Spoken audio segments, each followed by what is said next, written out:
असितनाथ। आप देख रहे हैं जनमत जंक्शन। अभिवादन स्वीकार कीजिए अपने मित्र असितनाथ तिवारी का। आप देख रहे हैं जनमत जंक्शन। अभी मैं एक किताब पढ़ रहा था, ये प्रसन्न कुमार चौधरी जी और श्रीकांत जी, बहुत बड़े पत्रकार हैं लोग। इनकी लिखी किताब है बिहार में सामाजिक परिवर्तन के कुछ आयाम। सामाजिक परिवर्तन की बात आई तो बात शिक्षा की आई, क्योंकि शिक्षा के बिना तो सामाजिक परिवर्तन संभव नहीं है। खैर, ये किताब पढ़ते पढ़ते ये बात दिमाग में आई कि बिहार की शिक्षा की स्थिति क्या है, जरा इस पर भी चर्चा की जाए कि क्या स्थिति है बिहार की शिक्षा की। देखिए, हमें बिहार पर विमर्श करना होगा, शिक्षा की स्थिति, चिकित्सा की स्थिति, इन दो बिंदुओं पर चर्चा को अब आगे बढ़ाना होगा। स्थितियां बहुत अच्छी हैं नहीं, दोनों सेक्टर हैं तो तमाम सेक्टर की स्थिति बुरी, लेकिन ये इन दो सेक्टर की स्थिति बिहार में बहुत बुरी है। तो खैर, ये सब मैं देख ही रहा था, तो इस बीच ये जानकारी मिली कि हम सब जानते हैं कि नीतीश कुमार की सरकार 2005 में आई और 2006 से बिहार में शिक्षा विभाग में नियोजन नीति को अपनाया गया। मतलब शिक्षक अब सरकार बहाल नहीं करेंगे, उनका नियोजन होगा। और नियोजन कौन करेंगे? तो पंचायत प्रतिनिधि, मतलब मुखिया और जिला परिषद के अधीन सारी चीज़ें चली गई। और सर्टिफिकेट देखना था, मार्कशीट देखना था, जिसका नंबर ज़्यादा है उसको नौकरी देनी थी। बड़े पैमाने पर संस्कृत बोर्ड और फुकानिया के लोग 95, 96, 92, 91% का सर्टिफिकेट लेके पहुँचे, मार्कशीट लेके पहुँचे और वो टीचर बहाल कर लिए गए।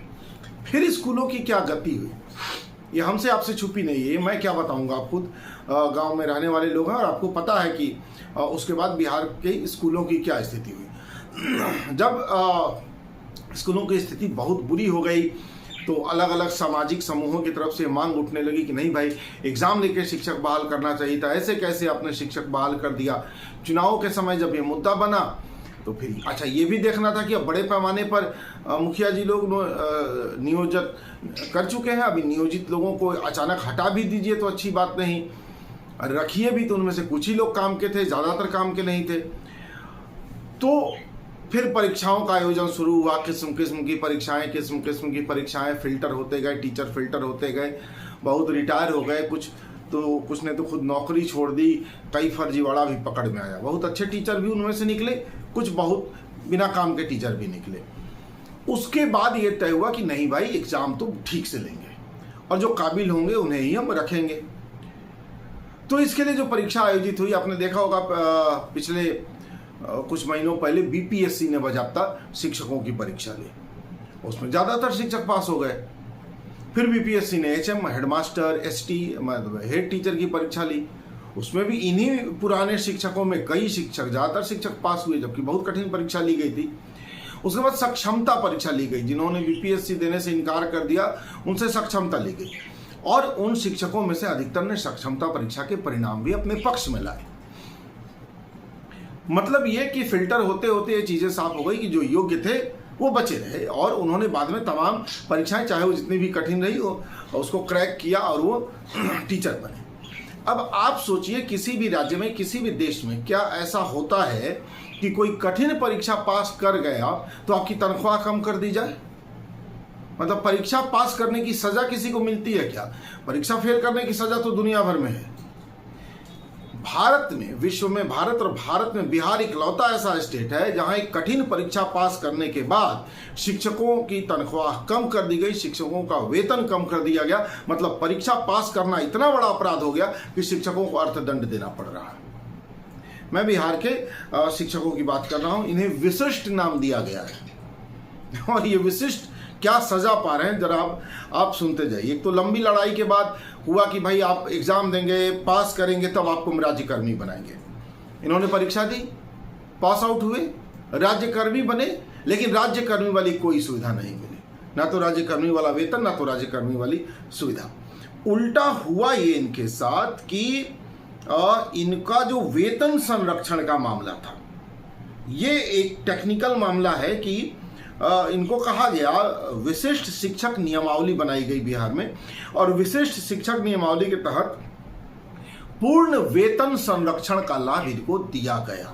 ये नियमावली की बात है, लेकिन जब सरकार खुद नियम मानने वाली हो तब तो अपना ही बनाया नियम ये सरकार नहीं मानती है। नियम कानून से चलने वाली सरकार न नियम कानून मानेगी।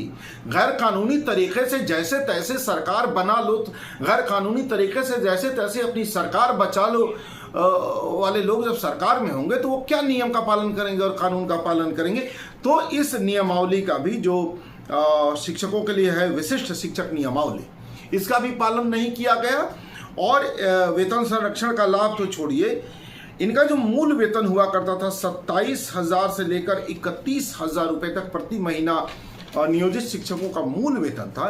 ये नियोजित शिक्षक जब विशिष्ट हो गए, मतलब एक परीक्षा पास कर गए और परीक्षा पास करके जब विशिष्ट हो गए तो 27,000 जिनका था वो 25,000 मूल वेतन पर आ गए और जिनका 31,000 था वो 28,000 मूल वेतन पर आ गए। मतलब परीक्षा पास करना इतना बड़ा अपराध हो गया कि सीधे वेतन घटा दिया गया। मतलब इस सरकार की निगाह में परीक्षा फेल होना जरूरी था।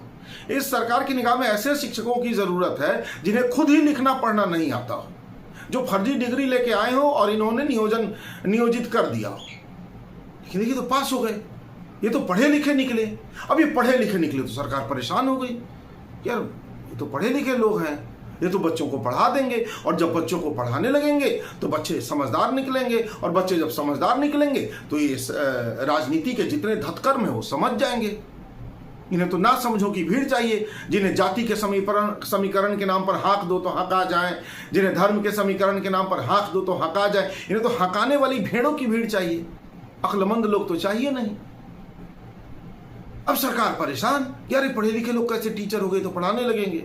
झट से इनका वेतन कम कर दिया और वेतन कम करके जिनका मूल वेतन 27,000 था वो 25,000 पर आ गए, जिनका 31,000 था वो 28,000 पर आ गए। अब बात सिर्फ मूल वेतन की कटौती की नहीं है, इससे नुकसान कहाँ कहाँ है अंदाजा लगाइए।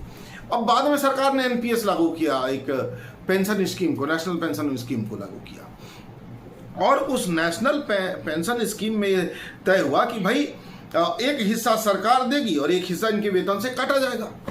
जाहिर सी बात है जब मूल वेतन ही कम होगा तो उसमें इनका हिस्सा भी कम होगा और सरकार का हिस्सा भी कम हो जाएगा। ऐसे में जो भविष्य में जब इनको पेंशन मिलेगी वो पेंशन की राशि कम हो जाएगी।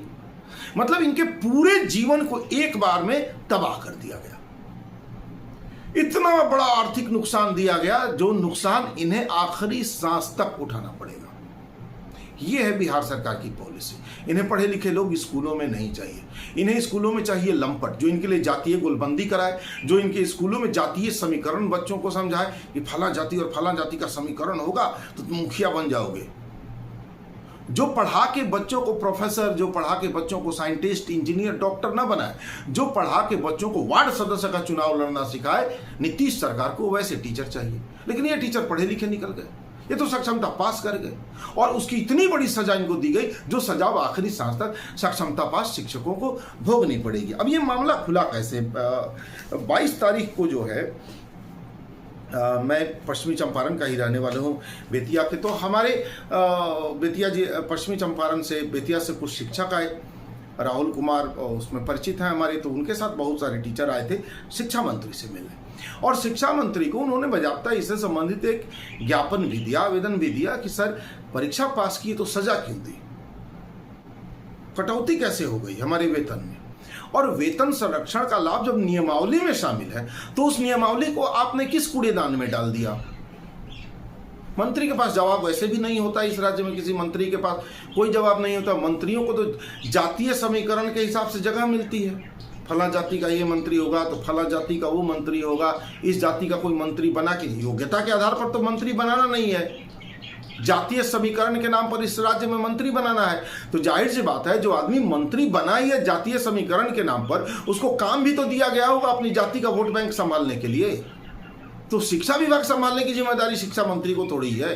बिहार के किसी भी मंत्री को अपना विभाग संभालने की जिम्मेदारी तो है नहीं, उनको जिम्मेदारी अपनी जात संभालने की है, उसका वोट बैंक संभालने की है। तो बेचारा जात संभाले कि विभाग संभाले, तो आई गई हो गई बात।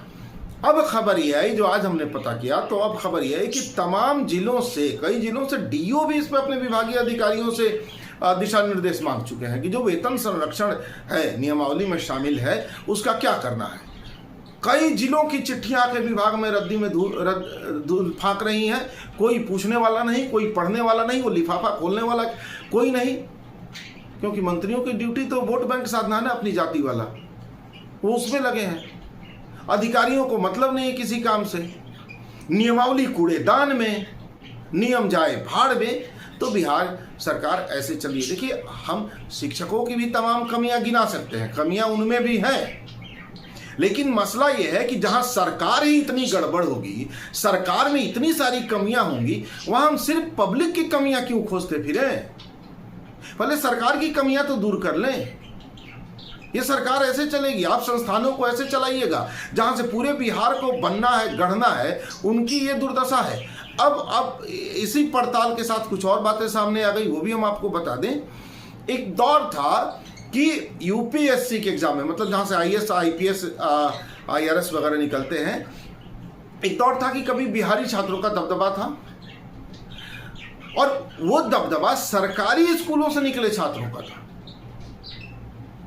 सरकारी स्कूलों से निकले छात्र बड़ी संख्या में यूपीएससी, बीपीएससी, मध्य प्रदेश में जाके एमपीपीएससी, उत्तर प्रदेश पीएससी निकालते थे। और आज की तारीख में आपको जान के हैरानी होगी कि इसमें इतनी गिरावट आ गई है कि इस बार अभी हाल में जो यूपीएससी का रिजल्ट हुआ है, उस रिजल्ट में बिहार के किसी भी सरकारी स्कूल का पास आउट कोई बच्चा नहीं है। अगर किसी का नाम कहीं है, मैं किसी की व्यक्तिगत आलोचना नहीं करना चाहता, वो लांछन हो जाएगा, लेकिन इसके प्रमाण भी हैं कि बच्चे का एडमिशन भले ही किसी सरकारी स्कूल में रहा, पढ़ रहा था, वो दूसरी जगह एडमिशन लेके एक प्राइवेट स्कूल में, एक दो ऐसे लोग हैं भी, तो ये भी प्रमाण है कि पढ़ रहे थे एक प्राइवेट स्कूल में। मतलब कुल मिला जुला के सीबीएसई बोर्ड, आईसीएसई बोर्ड में पढ़ने वाले लड़के यूपीएससी निकाल रहे हैं, वही बीपीएससी निकाल रहे हैं, वही नीट का एग्जाम क्रैक कर रहे हैं, मतलब वही डॉक्टर भी आगे जाके बन रहे हैं, वही क्लैट भी निकाल रहे हैं, इंजीनियर भी वही बन रहे हैं, जेई एडवांस का रिजल्ट भी वही निकाल रहे हैं। कौन? प्राइवेट स्कूल वाले, सरकारी स्कूलों वाले नहीं। और बिहार सरकार में पढ़े बच्चे क्या बन रहे हैं? बिहार पुलिस में सिपाही, हॉस्पिटल में नर्स, या बहुत हुआ तो दारोगा बन गए। उसमें इनका रिजल्ट आ रहा है। ये सही है कि बिहार पुलिस दारोगा, बिहार पुलिस कांस्टेबल, या हॉस्पिटल में जो पैरामेडिकल स्टाफ की वैकेंसी आ रही है, उसमें बिहार बोर्ड के पास आउट बच्चे जा रहे हैं। तो ये बच्चे एसपी क्यों नहीं बन पा रहे हैं? ये बच्चे डीएसपी क्यों नहीं बन पा रहे? ये बच्चे बीडीओ क्यों नहीं बन पा रहे? ये डीएम क्यों नहीं बन पा रहे हैं? ये आईआईटीएंस क्यों नहीं बन पा रहे? ये डॉक्टर क्यों नहीं बन पा रहे हैं? क्योंकि अंधेर नगरी चौपट राजा ही नहीं चाहता कि उसके बच्चे डीएम बने, एसपी बने, उसके स्कूलों से पढ़े बच्चे। वो चाहता है कि उसके बच्चे जातीय गोलबंदी, समीकरण, राजनीतिक समीकरण वाले बच्चे वाली भीड़ बन जाए, और वो उस भीड़ को हाँकता रहे। अगले एपिसोड में शिक्षा व्यवस्था, बिहार की शिक्षा व्यवस्था की अव्यवस्था, कुव्यवस्था, अराजकता की और भी पोल खोलेंगे। बहुत सारी चीजें इसमें बाकी हैं कहने को, बहुत सारी चीजें बाकी हैं कहने को। तो हेल्थ और एजुकेशन, इन दोनों पर खास ध्यान देने की जरूरत है। आप भी ध्यान दीजिए, आपके आसपास भी स्कूल चल रहे हैं, आपके आसपास भी सरकारी अस्पताल है, वहां की बदहाली, बदइंतजामी पर आप भी ध्यान दीजिए। ये सरकार ध्यान देने वाली नहीं है, इसलिए जनता को आगे आना होगा। नमस्कार।